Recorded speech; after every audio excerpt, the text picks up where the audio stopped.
Vertical सातबारा करतायत आजही पोलिसांनी ते मराठीची गावं चप्पट बोलले आम्ही बघतो आणि तुमच्यावर एक सातत्याने नॉडीसी आहे ती सध्या जरांगे सोडून केली जाते स्पेसिफिक तुम्हाला टार्गेट केलं. मला असं वाटतं की माझ्याबद्दलचं व्यंग करून मला वाईट बोलून माझ्याबद्दलच्या शरीरावर चेहऱ्यावर टीका करून जर त्यांना आनंद मिळतो आहे, त्यांना असं वाटतं की समाजाला याच्यातून न्याय मिळणार आहे, नक्कीच त्यांनी माझी टिंगलटवाडी करावी.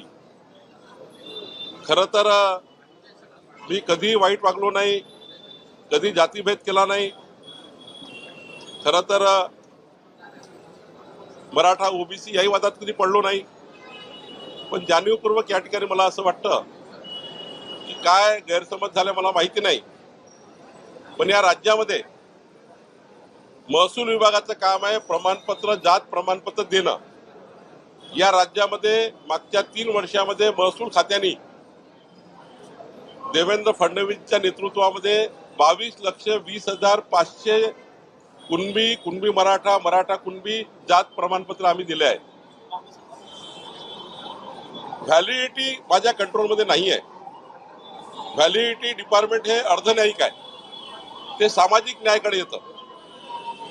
पण महसूल खात्याने इतकं काम केल्यावरही जर माझं व्यंग होत असेल तर याला काही मार्ग नाही आहे. राहिला प्रश्न ज्या तक्रारीवर मी लिहिलं, आता 22,20,000 प्रमाणपत्र दिल्यावर एका प्रमाणपत्राची तक्रार माझ्याकडे आली, त्यावर मी चौकशी करून 7 दिवसात अहवाल सादर करा एवढंच लिहिलं आहे. आणि ते लिहिल्यावरही काही प्रमाणपत्र रद्द झालं नाही, ते प्रमाणपत्र क्लिअर झालं आहे. म्हणजे महसूल खात्याने एकही प्रमाणपत्र रद्द केले नाही. आणि आताही जेवढे काही कुणबी मराठा कुणबी प्रमाणपत्र आमच्याकडे जात प्रमाणपत्र येतात, आम्ही रोज देतोय.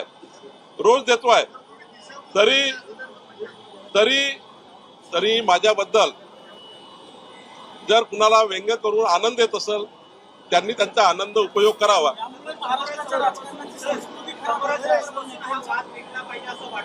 नाही, त्यांचा जर काही माझ्या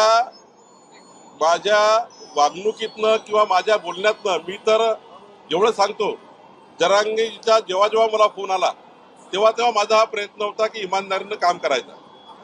पण तेवढा एका पत्राने गैरसमज झाला आहे, त्यातनं त्यांचं काही कास्ट सर्टिफिकेट रद्द झाली नाही. माझं पत्र फक्त कास्ट सर्टिफिकेट जे दिली आहे, फॉर्म नंबर 35 म्हणजे जी नोंद होणार आहे, आणि अर्जदाराचंही म्हणणं होतं चौकशी करा.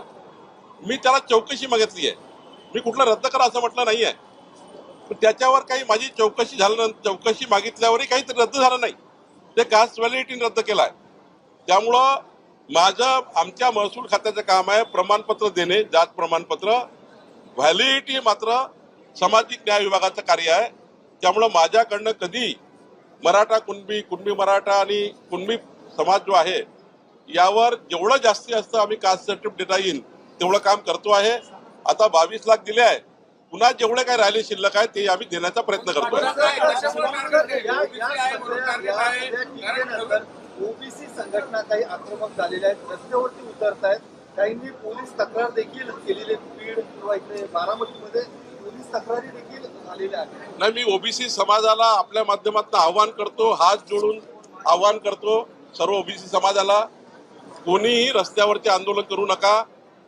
राज्यामध्ये कायदा सुव्यवस्था ही या ठिकाणी राखण्याची जबाबदारी सरकारची आहे. आणि सरकार म्हणून मी त्यांना विनंती करेल की रस्त्यावरचे आंदोलन, रस्त्यावरचे त्या ठिकाणी कुठलंही असं करू नका ज्यातनं सामाजिक वाद तयार होतील. ओबीसी संघटनांनी कुठल्याही पद्धतीने रस्त्यावर लॉ अँड ऑर्डर होतील असे कुठलेही काम करू नका. आणि शेवटी या राज्यामध्ये कायद्याचं राज्य आहे, त्यामुळे आपण कायदेशीर पद्धतीने सर्व लढा लढता येतो. प्रत्येकाला त्या ठिकाणी आपला लढा लढता येतो. पण माझी विनंती, कोणी आंदोलन करू नये आणि ओबीसी समाजाने कोणताही वाद करू नये. होत असेल उद्देश काय? कारण सुरुवातीला पंकजा मुंडे झाल्यानंतर धनंजय मुंडे, आता बावनकुळे, ठरून काय होतंय काय सगळं याबद्दल ठरून ओबीसी नेते मंत्री टार्गेट केले जातात त्यांच्याकडनं, त्यातनं जातीवाद वाढतो, त्याचा फायदा पुन्हा तुमच्याच पक्षाला मिळतो असं एक बोललं जातंय. असं आहे की मी कधी या वादात नाही. खरं तर तुम्ही माझी पार्श्वभूमी बघितली, आता तो पारिवारिक काही सांगितलं नाही पाहिजे आपल्याला, पण माझी पत्नी कुणबी आहे. आता मी कुणबी आणि तेली एकत्र आहोत. तिकडे आम्ही विदर्भात सारखेच राहतो. इकडे माझा मुलगा हा मराठी आणि माझ्याकडे मराठीची मुलगी आहे, आपली माझी सूनबाई मराठा आहे. आणि त्यामुळं कधी आम्ही मराठा कुणबी तेली हा वाद केला नाही. आणि कसं काय मी अन्याय करू शकतो? मी कुठला अन्याय करू शकतो? कधी अन्याय करू शकत नाही. आणि महसूल खात्याने 22,20,000 प्रमाणपत्र दिले आहेत. आम्ही कधीच कुठलं प्रमाणपत्र रिजेक्ट केलं नाही. आता कास्ट व्हॅलिडिटीमध्ये जर रिजेक्ट झालं असेल तर मी त्याला काय करू? माझं खातं नाही आहे. एखादं काम तुमच्याकडे झालं नाही म्हणून तुम्हाला टार्गेट केले गेले. मुख्यमंत्री म्हटले की जर ओबीसी नेता किंवा ओबीसी समाजाचा नेता म्हणून जर टार्गेट करत असेल तर ते चुकीचं आहे. खरंच असं वाटतं का तुम्हाला का तुम्ही ओबीसी नेते म्हणून तुमचं टीका होती? नाही, मला या गोष्टीचं वाईट वाटतं आहे की मी कोणाची वाईट वागलो नाही. माझ्याशी असं का होतंय? नक्की मनामध्ये खंत आहे, पण आता आम्ही सरकारमध्ये आहोत. सरकारमध्ये पेशन्स, संयम असला पाहिजे. सरकारी पक्षाच्या लोकांनी संयमाने वागलं पाहिजे. माझं व्यंग या पद्धतीने करणे हे न पटणार नाही. काय, माझाही परिवार आहे, माझ्याही घरामध्ये 2 मुलं आहे, सून आहे, मुलगी आहे, नातू आहेत, माझी पत्नी आहे, माझे वडील आहे, माझी आई 3 वर्षापूर्वी गेली, आईचं दूध. अशा वेळी मात्र ठीक आहे, कुणाला वाटतं चांगलं तर त्यांनी केलं. या टायमिंगला तुम्हाला टार्गेट केलं जात आहे. कुठेतरी बावनकुळे हे महसूल मंत्री म्हणून चांगलं काम करतायत. मुख्यमंत्री पदाच्या रेसमध्ये सुद्धा तुमचं नाव घेतलं जातं. ही टायमिंग साधली जाते आणि जाणीवपूर्वक तुम्हाला टार्गेट केलं जाते असं म्हणलं जातं. काही षडयंत्र आहे का मी सरकार? आधीच सांगितलं की मी कुठल्याही मुख्यमंत्री पदाच्या शर्यतीत नाही. या राज्यामध्ये कर्तृत्ववान, निष्ठावान, इमानदार, कर्तव्यदक्ष, अष्टपैलू कर्तृत्वाचा धनी नेता देवेंद्र फडणवीस सारखे मुख्यमंत्री या राज्याला मिळालेले आहे. आपलं नशीब आहे, आमचं नशीब आहे. अशा वेळी कोणी मुख्यमंत्री शर्यतीत नाहीये. आम्ही कोणी मुख्यमंत्री शर्यतीत नाहीच आहोत हे चुकीचं सांगताय. समाजाला शांत राहण्याचं आव्हान करताय, पण हे थांबणार कसं आणि ओबीसी समाजाला कधीपर्यंत शांत ठेवणार? रोज उठून जर ओबीसीच्या नेत्यावर अंगावर येणार असेल जरांगे, मग करायचं काय समाजाने? याचं उत्तर जनता शोधेल. फक्त भाजपला फायदा होण्यासाठी नाव द्यायचंय. याचं उत्तर जनता शोधेल. प्रश्न असा साहेब, पातळी सोडून टीका केली जाते आणि तुम्ही ओबीसी समाजाला शांत राहण्याचं आव्हान करताय. ज्या पद्धतीने आता आमचाही परिवार आहे, रोज परिवाराला ते सहन करावं लागतं, बायकोला सहन करावं लागतं, आई तर नाही आहे, वडिलाला सहन करावं लागतं, आमचे 4 भाऊ आहेत त्यांना सहन करावं लागतं, 2 मुलं, 1 मुलगी माझी हायकोर्टमध्ये ॲडव्होकेट आहे, माझा मुलगा आहे, शेवटी माझी सुनबाई आहे. या सर्वांना सहन करावं लागतं. दादा, काल मंत्री बावनकुळे यांनी अत्यंत भावूक होऊन आपली कौटुंबिक पार्श्वभूमी सांगत आईचं निधन झालेलं आहे, त्यांना या प्रकरणाचा कसा हे होतंय, त्रास होतोय, भावूक होऊन त्यांनी माध्यमासमोर एक प्रतिक्रिया दिली. याबाबत तुम्ही काय सांगा? काल मला पत्रकार बांधवांनी हा विषय सांगितला की बावनकुळे साहेबांच्या डोळ्याला पाणी आलं आणि ते खूप व्यथित झाले असं मला पत्रकार बांधवांनी सांगितलं. मी पण रात्री बघितलं, नाही असं नाही आहे, मी बघितलं. त्यांनी त्याच्यात त्यांच्या आई माऊलीचा उल्लेख केला, आईचा. बावनकुळे साहेब पुढेही उल्लेख केला की मी मराठा समाजाच्या विरोधात नाही आहे, मी हे केलं नाही. बावनकुळे साहेब, मी तुम्हाला जाहीरपणाने सांगतो, मी माझ्या मराठा समाजावरती लय प्रेम करतो. माझ्या मराठा समाजाच्या विरोधात मराठा जरी आला तरी मी सोडत नाही, दुसऱ्याचा बी आला तरी मी सोडत नाही. तुम्ही इतकं रडकुंडीला आलात, मी काय असतं, मी गुडघे टेकायला लावतो. तुम्ही जे रडकुंडीला आलात ना, इतके तर मराठ्यांच्या नादी लागल्यामुळं आलात. मला इतकं बोलायची तुम्हाला गरज पण नव्हती, कारण तुम्ही चूक केली. हे बघा, तुम्हाला एवढं रडकुंडीची यायची वेळ याच्यामुळं आली की तुम्ही परळीच्या टोळीच्या नादी लागलात. त्यांचं ऐकून तुम्ही एवढा मोठा अपराध केला की तुम्ही मराठ्यांच्या लेकरांचं वाटोळं केलं त्यांचं ऐकून. तुम्ही हे त्यांचं ऐकायला नको होतं. तुम्हाला आणखी नाही जाहीरपणे सांगतो, इथून पुढं तुम्ही त्या टोळीच्या नादी लागून त्यांचं ऐकायचं नाही, ते तुमच्यापाशी दिसले सुद्धा नाही पाहिजे. कारण तुम्ही काल जे व्यथित झालात, आम्हाला पण वाईट वाटलं, मला सुद्धा. मी रात्री बघितलं ते की तुम्ही तुमच्या आईचं नाव घेतलं. शेवटी ती मायमाऊली, आई ही आई असते सगळ्यांची. तुम्ही आईचं नाव घेतलं. आमच्यावरती मराठ्यांचे संस्कार आहे. तुम्हाला पहिल्या वेळेस आम्ही माफ करतो, तुम्हाला सोडून देतो. तुमच्यावरती व्यंग मी करणार नाही इथून पुढं, कारण मराठी येते. आम्ही एकदा दोनदा माफ करतो, सोडून देतो, पण याच्यानंतर जर चूक झाली तर सोडणार नाही तुम्हाला. पण हे सांगतो की तुम्ही 28 ऑगस्टच्या आत तुम्ही पत्र देऊन केलेली चूक दुरुस्त करा.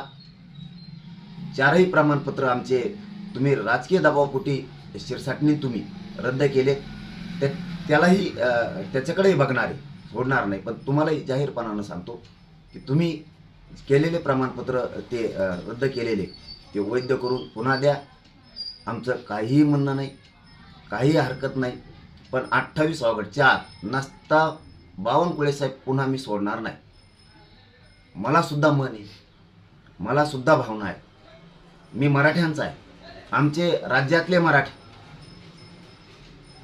आमच्यावरती सगळ्यांवरती संस्कार आहेत. तुम्ही आमचं वाईट केलं म्हणून आम्ही तुमच्या मागं लागलो. आम्ही तुमच्या कधीही मागं लागलो नसतो. पण तुम्ही काल जे रडकुंडीला आलात ना, फक्त मराठ्यांच्या नादी लागल्यामुळं. पण तुम्ही बोललातच ना आता की मी मराठ्यांच्या विरोधक नाही, मी मराठ्यांच्या विरोधात काम केलं नाही, मी कधी असं करणारा नाही आहे, आणि तुम्ही रडकुंडी आलात. त्याचं कारण सांगतो तुम्हाला. माझ्या मराठ्यांच्या वाटं जर कोणी गेलं ना, तर मी त्याला गुडघ्यावरच टेकवितो. आणि तुम्ही रडकुंडीला आलात, उभ्या महाराष्ट्राने ते बघितलं, म्हणून तुम्हाला आम्ही एवढे वेळ सोडून देतो.